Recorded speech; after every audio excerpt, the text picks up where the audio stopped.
এতিয়া যিহেতু মুচি কঁঠালৰ বতৰ আৰু খুব সহজতে দোকানসমূহতো বজাৰতো মুচি কঁঠাল বহুতেই সুলভত প্ৰাপ্য হয়, সেইকাৰণে মই আপোনালোকৰ কাৰণে এটা মুচি কঁঠালৰ ৰেচিপি লৈ আহিছোঁ, যিসকলে ভাল পাই খাবলৈ ভিডিঅ'টো চাব।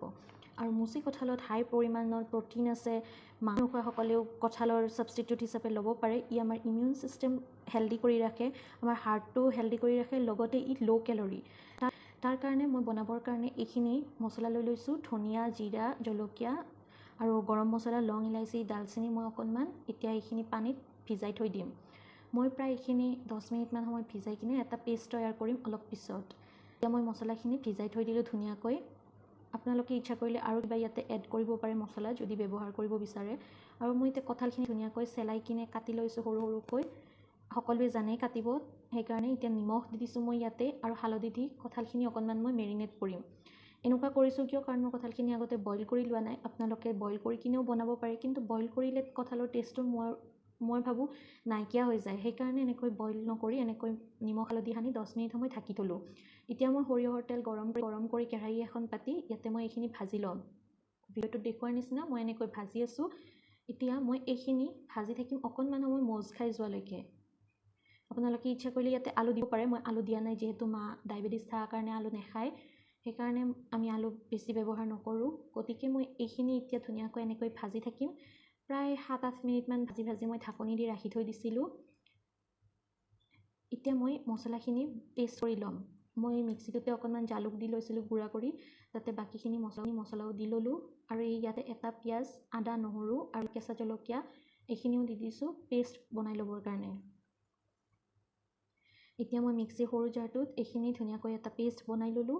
আপোনালোকে ইচ্ছা কৰিলে ইয়াতে জলকীয়াৰ গুড়িও দিব পাৰে বা কাশ্মীৰী জলকীয়াটো দিব পাৰে, মই দিয়া নাই ৰঙা হোৱাৰ কাৰণে। ইয়াতে মই বিলাহী কাটি লৈছোঁ এটা ডাঙৰ চাইজৰ, আৰু পিঁয়াজ কাটি লৈছোঁ এফাল, আৰু 2টা তেজপাত লৈছোঁ। এইখিনি এতিয়া ভাজা হৈ গৈছে। এই কঁঠালখিনি এতিয়া মই এনেকৈ ভাজ খাই গৈছে যিহেতু এটা পাত্ৰত উলিয়াই ৰাখি থ'ম। আপোনালোকে তেলটো ধুনীয়াকৈ নিগৰাই কিনে হেতাখনেৰে কঁঠালখিনি উলিয়াই ল'ব। মই পাত্ৰ এটাত উলিয়াই লৈছোঁ। এনেকৈ বনালে অকণমান টাইম লাগে, কিন্তু কঁঠালৰ চব্জিখন খাবলৈ খুবেই সোৱাদ হয়। আৰু এইখিনি তেলতে ৰৈ যোৱা তেলখিনিত মই পাঁচফোৰণ দিছোঁ, মেথি কুটি আৰু চফ অলপমান আছিলে, কালঞ্জি বা কালজিৰা বুলি যোনটো কওঁ, সেইটো দি তেজপাতকেইটা দি মই পিঁয়াজখিনি দি দিলোঁ। এতিয়া কাটি ৰখা পিঁয়াজখিনি মই অকণমান ৰঙা হোৱালৈকে ভাজি থাকিম। আৰু ইয়াতে মই বনাই থোৱা পেষ্টখিনি দি দিছোঁ, আদা, নহৰু আৰু মছলাখিনিৰ শুকান গুড়ি মছলাখিনি, যোনখিনি মই গোটা মছলাখিনি পেষ্ট বনাই লৈছিলোঁ সেইখিনিৰ। এতিয়া মছলাখিনি একদম তেল এৰাৰলৈকে মই ভাজি থাকিম। গেছটো মই মিডিয়ামত ৰাখিছোঁ, নহ'লে মছলাখিনি জ্বলি যোৱাৰ চান্স থাকে, সেইকাৰণে। এতিয়া মই ইয়াতে আৰু এক্সট্ৰাকৈ জিৰা জালুক ব্যৱহাৰ নকৰোঁ, আগতে দিছোঁৱেই যিহেতু। এতিয়া বিলাহীখিনি দি দিছোঁ। যদি আপোনালোকৰ বিলাহীটো কেঁচা ধৰণৰ হয় আপোনালোকে মিক্সিত মাৰি ল'বও পাৰে। এতিয়া মই বিলাহীখিনি পমি যোৱাৰ কাৰণে নিমখ দিছোঁ।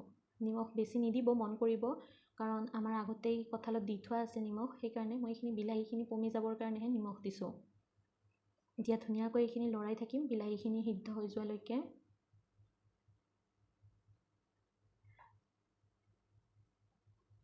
আৰু মই অকণমান সময় এইখিনি ঢাকনি দি ৰাখি থৈ দিছিলোঁ। এতিয়া দেখিছে ঢাকনিখন গুচাই দিছোঁ মই, কিমান ধুনীয়া হৈছে মছলাখিনি।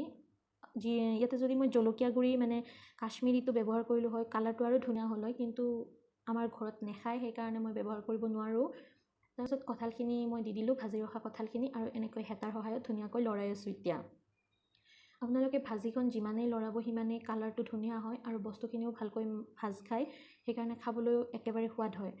এনেকৈ ঢাকনি দি ৰাখি থৈ দিম। আৰু যিসকলে মাংস মাছ নাখায়, নিৰামিষভোজী, তেওঁলোকৰ কাৰণে মাংসত থকা বা মাছত থকা সেই প্ৰটিনটো কঁঠালতে পায়। কেঁচা কঁঠালত ইমান মানে প্ৰটিন থাকে যিহেতু, সেইকাৰণে আপোনালোকে মাংসৰ ছাবষ্টিটিউট হিচাপে কঁঠাল খাব পাৰে, আৰু বহুতেই হেল্ডি হয় কঁঠালটো। সেইকাৰণে এনেকৈ বনাই চাব। কুকাৰত দিলে সহজতে হয়, কিন্তু মই কুকাৰত দিয়া নাই। এনেকৈ মই হেতাৰ সহায়ত চাইছোঁ, কঁঠালটো যিহেতু কোমল হয়, সিদ্ধ হৈছে। এতিয়া গৰম পানী দিছোঁ মই 1 মগ। সৰু মগ এটাৰে দিছোঁ, মানে 2 কাপমান জোখত মই দি দিছোঁ গৰম পানী। উতলা গৰম পানী দিলে ভাজিখনৰ সোৱাদটোও থাকি যায়, আৰু লগতে সোনকালে সিদ্ধও হয়, সেইকাৰণে। এতিয়া মই এইখিনি আকৌ ঢাকি ৰাখিছোঁ গেছটো মিডিয়ামত থৈ কিনে। প্ৰায় 10 মিনিটমান পিছত আমাৰ কঁঠালৰ চব্জিখিনি হৈ গ'ল। আপোনালোকে শুকান ৰুটিৰ লগত বা ভাতৰ লগত, যিহৰ লগতে খাই চাব বিচাৰে খাব পাৰে। আৰু এনেকৈ বনাই চাব, খুবেই ধুনীয়া হয়। মোক কমেণ্টত জনাবলৈ নাপাহৰিব। যদি ভাল লাগিলে ৰেচিপিটো লাইক কমেণ্ট শ্বেয়াৰ কৰিব। আৰু যদি মোৰ চেনেলটো নতুনকৈ চাই আছে তেন্তে প্লিজ চেনেলটো ছাবস্ক্ৰাইব কৰি দিব, ওচৰত থকা বেল আইকনটো প্ৰেছ কৰি দিব, যাতে মোৰ আহিবলগীয়া ৰেচিপি নতুন ভিডিঅ'সমূহ পাই থাকে। আৰু ভিডিঅ'টো চোৱাৰ বাবে বহুত বহুত ধন্যবাদ। পুনৰ লগ পাম নতুন এটি ৰেচিপি লৈ। আজিলৈ আহোঁ তেন্তে, বাই বাই।